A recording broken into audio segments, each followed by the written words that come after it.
আচ্ছা, বুকের বাম পাশে হাত দিয়ে একটা সত্যি কথা বলুন তো। আপনারা যারা দিনের পর দিন আমেরিকা আর ইরানের এই স্নায়ু যুদ্ধ দেখছেন, তাদের অনেকের মনেই একটা গোপন ইচ্ছে বা স্বপ্ন লুকিয়ে আছে, তাই না?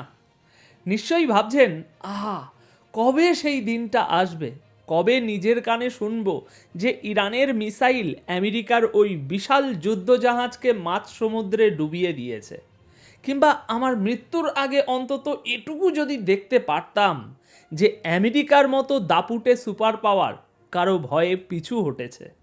প্রিয় দর্শক, আপনাদের সেই মনের ইচ্ছা উপরওয়ালা বোধহয় কবুল করে নিয়েছেন। হ্যাঁ, মিসাইল মেরে জাহাজ হয়তো আজ ডোবানো হয়নি, কিন্তু তার চেয়েও লজ্জাজনক ঘটনা ঘটেছে আমেরিকার জন্য, ইরানের ভয়ে। হ্যাঁ, ঠিকই শুনেছেন, ইরানের ভয়ে আমেরিকার সেই গর্বের নৌবহর আজ ল্যাজ গুটিয়ে পালিয়েছে। আজকের ভিডিওর শুরুতেই দিচ্ছি সেই ব্রেকিং নিউজ, যা বিশ্বের বড় বড় মিডিয়া ধামাচাপা দেওয়ার চেষ্টা করলেও এখন আর লুকাতে পারছে না। আমেরিকা আর শিকারই নয়, আজ তারা নিজেরাই শিকারে পরিণত হওয়ার ভয়ে 1400 কিলোমিটার পিছু হটেছে। America, the seal of super power world, যাদের একটা ধমকে বিশ্বের বড় বড় দেশের সরকার নড়ে যায়, আজ তাদের অবস্থানটা ঠিক কোথায় জানেন? লেজ গুটিয়ে পালানো। বাংলায় এর চেয়ে ভালো কোনো উপমা আমার এই মুহূর্তে মনে আসছে না। ডোনাল্ড ট্রাম্প বুক ফুলিয়ে বলেছিলেন তিনি নাকি ইরানকে ম্যাপ থেকে মুছে ফেলবেন। পাঠিয়েছিলেন বিশ্বের সবচেয়ে শক্তিশালী যুদ্ধজাহাজ ইউএসএস আব্রাহাম লিঙ্কন। কিন্তু আজ ঠিক এই মুহূর্তে দাঁড়িয়ে খবর আসছে সেই গর্বের যুদ্ধজাহাজ ইরান বর্ডার থেকে ভয়ে, হ্যাঁ আমি আবার বলছি ভয়ে, 1400 কিলোমিটার দূরে পালিয়ে গেছে। ভাবছেন কেন? কারণটা শুনলে আপনার গায়ের লোম দাঁড়িয়ে যাবে। আমেরিকা ভেবেছিল তারা শিকারে বেরিয়েছে, কিন্তু মাঝ সমুদ্রে গিয়ে তারা বুঝতে পেরেছে তারা শিকারই নয়, তারা আসলে শিকার হতে চলেছে। ইরানের একটা ড্রোন নামিয়ে আমেরিকা হয়তো ভাবছে তারা বিরাট কিছু একটা করে ফেলেছে, কিন্তু তারা জানে না এটা ছিল ইরানের পাতা একটা গভীর মারণ ফাঁদ। আজকের ভিডিওতে আমরা সেই ফাঁদ এবং আমেরিকার এই ঐতিহাসিক পিছু হটার পুরো পোস্টমর্টম করব। তাই একটু নড়ে চড়ে গুছিয়ে বসুন, কারণ খেলাটা আর একতরফা নেই, খেলাটা এবার পুরোপুরি ঘুরে গেছে। গত কয়েক সপ্তাহ ধরে আমরা কি দেখছি? আমেরিকা এবং ইরানের মধ্যে যেন একটা বারুদের স্তূপ তৈরি হয়েছে। একদিকে আমেরিকা তাদের F-35, F-18 হর্নেট, ডেস্ট্রয়ার সব এনে জড়ো করেছে পারস্য উপসাগরে। চীন সাগর থেকে সোজা যুদ্ধজাহাজ ঘুরিয়ে তারা ইরানের নাকের ডগায় এনে দাঁড় করিয়েছিল। উদ্দেশ্য পরিষ্কার, ইরানকে ভয় দেখানো অথবা হামলা করা। কিন্তু গত 24 ঘন্টায় যা ঘটেছে তা আধুনিক যুদ্ধের ইতিহাসে ভাই খুব কমই দেখা যায়। আমরা খুব লাকি তাই দেখতে পাচ্ছি। গত কালকের ঘটনা, আজ সকালে আমি আপনাদের রিপোর্ট দিয়েছি, আজকের প্রথম রিপোর্ট ছিল সেটা। আমেরিকা দাবি করেছে তাদের F-35 যুদ্ধবিমান ইরানের একটি সার্ভেলেন্স ড্রোনকে গুলি করে নামিয়েছে। আপাতদৃষ্টিতে মনে হচ্ছে বাহ, আমেরিকার কি শক্তি, কিন্তু মুদ্রার উল্টো পিঠটা কেউ আপনাকে দেখাচ্ছে না। ওই ড্রোনটি ভূপাতিত হওয়ার আগেই এমন কিছু তথ্য এবং ছবি ইরানি কমান্ড সেন্টারে পাঠিয়ে দিয়েছে, যার ফলে আমেরিকার পায়ের তলার মাটি সরে গেছে। আর ঠিক তারপরেই ওয়াশিংটন থেকে এমার্জেন্সি অর্ডার এলো, জাহাজ ঘোরাও, পালাও ওখান থেকে। কেন এই পলায়ন? কি এমন দেখলো আমেরিকা যে তাদের মতো সুপার পাওয়ারকে 1400 কিলোমিটার পিছু হটতে বাধ্য করলো? আজকের প্রথম এবং সবচেয়ে বড় ব্রেকিং, ইরানের চাবাহার পোর্টের সামনে বুক চিতিয়ে দাঁড়ানো আমেরিকার $20 billion aircraft carrier USS Abraham Lincoln কেন হঠাৎ করে 1400 কিলোমিটার দূরে সরে গেল? পেন্টাগনের এই প্যানিক অর্ডারের আসল রহস্য কী? পুরো ভিডিওটি না দেখলে আপনি বুঝতেই পারবেন না মধ্যপ্রাচ্যে বর্তমানে কি ভয়ঙ্কর এক খেলা চলছে। আসুন প্রথমে কথা বলি সেই ড্রোন এবং F-35 ঘটনাটি নিয়ে। আমেরিকা খুব গর্ব করে প্রচার করেছে যে আমরা ইরানের ড্রোন ধ্বংস করেছি। আচ্ছা, সিরিয়াসলি বলুন তো, একটা মশা মারার জন্য কেউ কি কামান দাগে? ইরানের একটা সামান্য ড্রোন মারার জন্য আমেরিকারকে ব্যবহার করতে হলো তাদের সবচেয়ে দামি 5th জেনারেশন F-35 জেট। খবর কি পড়বো, আমার তো এমনিতেই এসে হয়ে যাচ্ছে। এখানেই আসল খেলা। ইরান ওই ড্রোনটি পাঠিয়েছিল টোপ হিসাবে। ওটা ছিল একটা সুসাইড মিশন। ইরান জানতো আমেরিকা ওটা মারবে, কিন্তু ড্রোনটি ধ্বংস হওয়ার আগে আমেরিকার ডিস্ট্রয়ার, এয়ারক্রাফট ক্যারিয়ারের এক্স্যাক্ট পজিশন, তাদের র্যাডার ফ্রিকোয়েন্সি এবং ডিফেন্স সিস্টেমের দুর্বলতাগুলো স্ক্যান করে ইরানি মিসাইল বেসে পাঠিয়ে দিয়েছে। আমেরিকা যখন ড্রোনটি মারলো তখন ভাবলো তারা জিতে গেছে, কিন্তু কিছুক্ষণ পরেই তারা রিয়েলাইজ করলো তাদের লোকেশন এখন লগড। ইরানের হাজার হাজার antiship ballistic missile, cruise missile এবং সোয়াম বোট বা ওই ছোট ছোট আত্মঘাতী স্পিড বোট এখন আমেরিকার জাহাজের দিকে একেবারে তাক করা। আমেরিকার কাছে ইন্টেলিজেন্স রিপোর্ট এলো ইরান আর ডিফেন্স করবে না। যেই মুহূর্তে আমেরিকা ভুল করেও একটা মিসাইল ছুড়বে, সাথে সাথে হাজার হাজার মিসাইল বৃষ্টির মতো আব্রাহাম লিঙ্কনের উপর আছড়ে পড়বে। $20 বিলিয়ন জাহাজ, 5,000 নাবিক, সবাই সাগরের তলায় যাবে। এই ভয়টাই আমেরিকাকে বাধ্য করেছে জাহাজ ঘোরাতে। এখন প্রশ্ন হলো, ঠিক 1400 কিলোমিটার দূরেই কেন গেল? কেন 1000 বা 2000 নয়? এখানেই আছে মিলিটারি স্ট্র্যাটেজির একটা গভীর হিসেব। দেখুন, ইরানের ব্যালিস্টিক মিসাইল এবং ক্রুজ মিসাইলগুলোর একটা নির্দিষ্ট কিল জোন আছে। পারস্য উপসাগরের সরু পথে আমেরিকার বিশাল জাহাজগুলো মূলত ওই বসে থাকা হাঁসের মতো। ইরান চারিদিক থেকে, স্থল, জল এবং আকাশ থেকে ওদের ঘিরে ফেলেছিল। ওয়াশিংটন থেকে সোজা অর্ডার এলো, তোমরা ইরানের মিসাইল রেঞ্জের বাইরে যাও। চিন্তা করুন একবার, যে ট্রাম্প বলেছিলেন ইরানকে ধুলোয় মিশিয়ে দেবেন, আজ তিনি তার নৌবহরকে বলছেন ইরানের বর্ডারের কাছেও না ঘেঁষতে। এটা কি সুপার পাওয়ারের আচরণ, নাকি এটা স্বীকার করে নেওয়া যে ইরানের সামরিক শক্তিকে আমরা আন্ডার এস্টিমেট করেছিলাম? আমেরিকা ভেবেছিল তাদের F-18 হর্নেট বিমানগুলো দিয়ে হামলা করবে, কিন্তু এখন জাহাজ এত দূরে সরে গেছে যে F-18 এর রেঞ্জ আর কভার করছে না।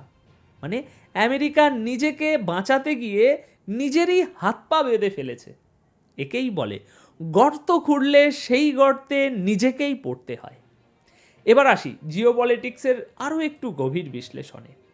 দেখুন, আমেরিকা কিন্তু শুধু যুদ্ধের ভরসায় ছিল না, তাদের প্ল্যান এ ছিল সম্পূর্ণ ভিন্ন। আপনারা জানেন সিরিয়াতে কি হয়েছিল। বাশার আল আসাদকে সরানোর জন্য আমেরিকা ও ইসরায়েল প্রথমে দেশের ভিতরে দাঙ্গা বাঁধিয়েছিল, তারপর অস্ত্র দিয়ে গৃহযুদ্ধ শুরু করেছিল।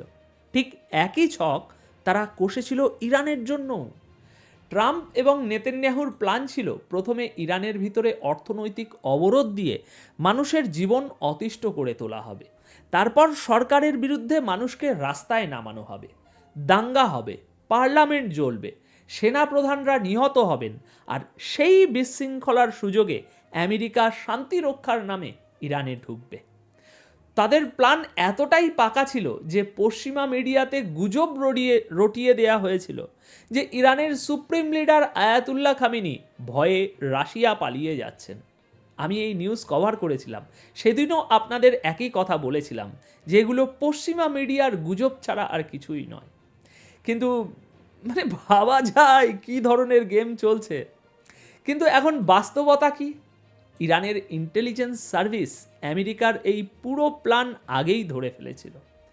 হ্যাঁ, ইরানে বিক্ষোভ হয়েছে, কিছু ক্ষয়ক্ষতি হয়েছে, কিন্তু ইরান সরকার অত্যন্ত কঠোর হাতে, এমনকি ইন্টারনেট বন্ধ করে দিয়ে হলেও সেই ফরেন স্পন্সার্ড দাঙ্গাকে দমন করেছে।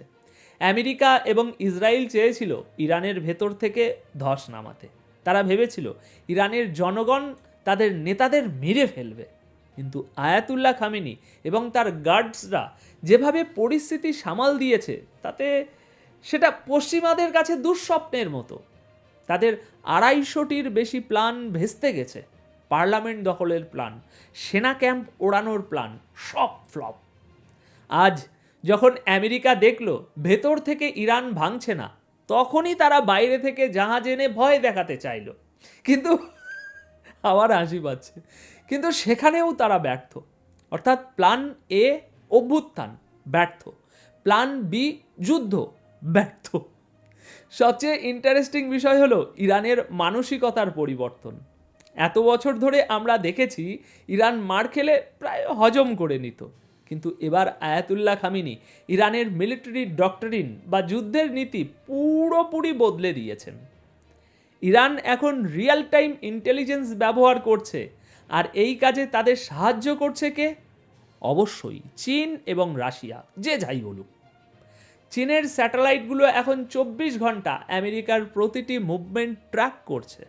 আমেরিকা কাতার থেকে প্লেন ওড়াচ্ছে নাকি কুয়েতের আল উদিদ বেস থেকে ওড়াচ্ছে, সব ছবি ইরানের টেবিলে রিয়েল টাইমে চলে আসছে। আমেরিকা আর লুকিয়ে কিচ্ছুটি করতে পারছে না। ইরান পরিষ্কার বলে দিয়েছে, আমরা বসে থাকবো না। যদি মনে হয় আমেরিকা হামলার প্রস্তুতি নিচ্ছে, আমরা প্রিএম্পটিভ স্ট্রাইক করব।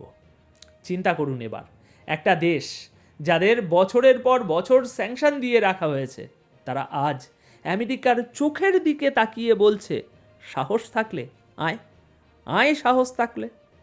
আমেরিকা এটা আশা করেনি। তারা ভেবেছিল ইরান ভয় পাবে, কিন্তু ইরান দেখালো যে যখন পিঠ দেওয়ালে ঠেকে যায়, তখন বিড়ালও বাঘের মতো আচরণ করে।